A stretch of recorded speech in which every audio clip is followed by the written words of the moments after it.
For years, Louisiana and New Orleans law enforcement have been overwhelmed with thousands of DNA kits that need testing.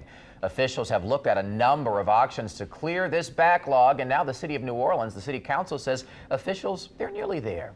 Councilmember Lesli Harris joins us live in studio to talk more on that update. Good morning to you. Good morning. You chair the Quality of Life Committee, and we're behind making sure that we get to the bottom of this. This is quite the accomplishment. Yeah, absolutely. When I first got in office, we visited the state lab, and there were thousands of kits sitting on a shelf, and every single kit represented either rape or some sort of major crime. And I said, how can we clear this? So the city council allocated $3 million to outsource from the state lab those DNA kits, and we have nearly cleared the entire backlog of both major homicides as well as sexual assaults. We have about 187 remaining. A pretty remarkable $3 million coming from the city, about $1 million coming from the state here. Talking about what's remaining here, you mentioned the numbers that remain, 187 of those kits. Just walk me through what it means to have such a backlog of kits in the ongoing fight for justice. Yeah, absolutely. Every single kit represents a victim who has either been sexually assaulted, which is one of the major problems, in the United States. And so making sure that we get some justice for that victim was why it was so important to clear this backlog. There is a price to pay for this, as they are being outsourced. As you mentioned, the city council allocating that money. What's being done to make sure that that the outsourcing wraps up? I know that there is the crime lab that's under construction, but it's been being delayed here when it'll open. It is. So the crime lab was supposed to open in 2026. We now know that there is an end date of 2027.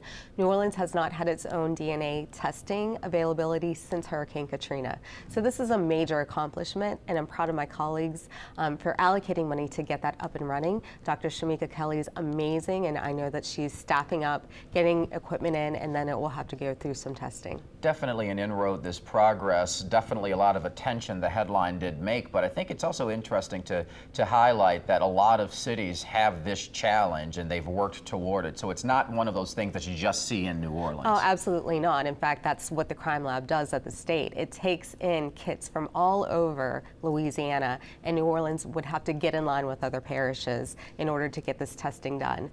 Because we had so many kits, I thought it was important that we clear it by outsourcing these kits, and that's what we've done.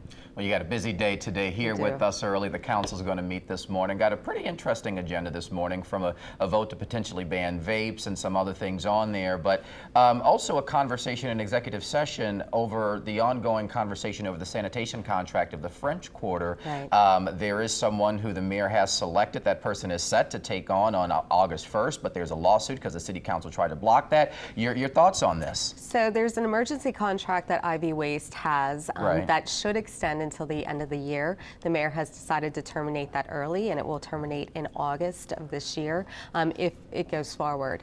I think we just have to weigh our options as far as how we proceed. I know IV Waste has done a great job in the French Quarter and in the DDD in my district and around District B.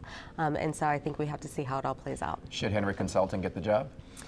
I think the lawyers have to determine that. Okay, well, we do think. I had to ask you. I know you did. Yeah. Well, thank you so much. Thank and you. Congratulations on the progress made there, because this does speak to victims' families and their right to get justice here, and it's showing that that is working. So thank you for your time. Thank you.